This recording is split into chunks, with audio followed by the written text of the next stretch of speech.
एक समय की बात है, एक गांव में एक लड़का अपनी माँ के साथ रहता था। उसकी माँ एक शिव भक्त थी और एक बड़े से घर में काम करने जाती थी। सुरेश सारा दिन घर में पड़ा रहता, कोई भी काम नहीं करता था। उसकी माँ एक दिन कहती है, सुरेश बेटा, तुम ऐसे ही घर में पड़े रहते हो। आज मुझे सेठ जी ने कहा है कि अपने बेटे को भेजो, उसको काम पर लगा देते हैं। तभी सुरेश अपनी माँ से कहता है कि माँ, मैं कुछ बड़ा करना चाहता हूँ, मैं किसी के नीचे काम नहीं करना चाहता। ये बात बोलकर सुरेश घर से बाहर चला जाता है। जब वो बाहर टहल रहा होता है तो उसको उसका दोस्त राजू मिलता है। राजू कहता है कि क्या बात है भाई, आज परेशान लग रहे हो। तभी सुरेश उसको कहता है कि मुझको मेरी माँ हमेशा डांटती रहती है, वो कहती रहती है कि कोई काम कर लो, कोई काम कर लो। तभी राजू सुरेश से कहता है कि चलो मैं तुमको एक ऑटो किराए पर दिला देता हूँ, जब तुम्हारा दिल करे काम कर लेना और जब तुम्हारा दिल ना करे किसी शाम में ऑटो रोककर आराम कर लेना और तुम किसी के नीचे काम भी नहीं करोगे।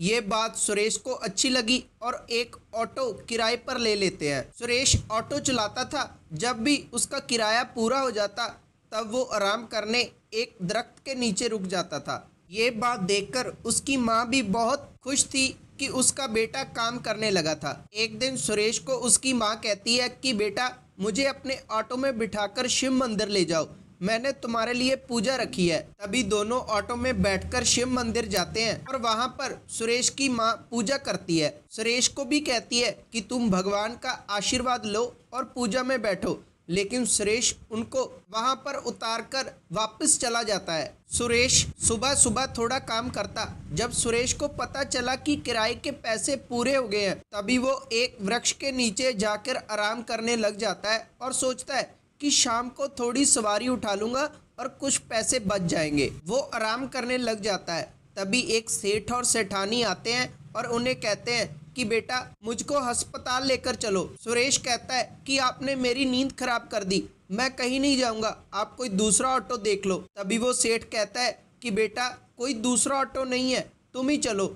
तभी सुरेश कहता है कि मैं नहीं जाऊंगा, मैं शाम को जाऊंगा, आप यहाँ से चले जाओ। सेठ और सेठानी वहाँ से चले जाते हैं। जब शाम होती है तो सुरेश अपना ऑटो लेकर आगे जाता है और अचानक से सुरेश के ऑटो का एक्सीडेंट हो जाता है और सुरेश को भी चोट लगती है। सुरेश बेहोश हो जाता है। सुरेश जब बेहोश था तो उसको एक सपना दिखाई देता है। उस सपने में वही सेठ और सेठानी आए और उस पर हंस रहे थे। तभी सुरेश उनको देखता रहता है और वो भगवान शिव और माँ पार्वती का रूप ले लेते हैं। सुरेश उनके आगे हाथ जोड़कर खड़ा हो जाता है। भगवान शिव कहते हैं कि बेटा, यही तुम्हारी आलस की वजह से हुआ है, तुम काम करो लेकिन दूसरों की मदद भी करो। ऐसा बोलकर भगवान शिव वहां से अंतर्ध्यान हो जाते हैं और जब सुरेश की आंख खुलती है तो वो एक अस्पताल में था। सुरेश की माँ कहती है कि बेटा, तुमको एक सेठ और सेठानी यहाँ पर लाए हैं। तभी सुरेश अपनी माँ को कहता है कि वो दोनों और कोई नहीं, भगवान शिव और माँ पार्वती थे। थोड़े ही दिनों में सुरेश बिल्कुल ठीक हो जाता है और वापस में अपना काम शुरू करता है। अब वो मेहनत से काम करने लगा था, भगवान शिव का भक्त बन चुका था।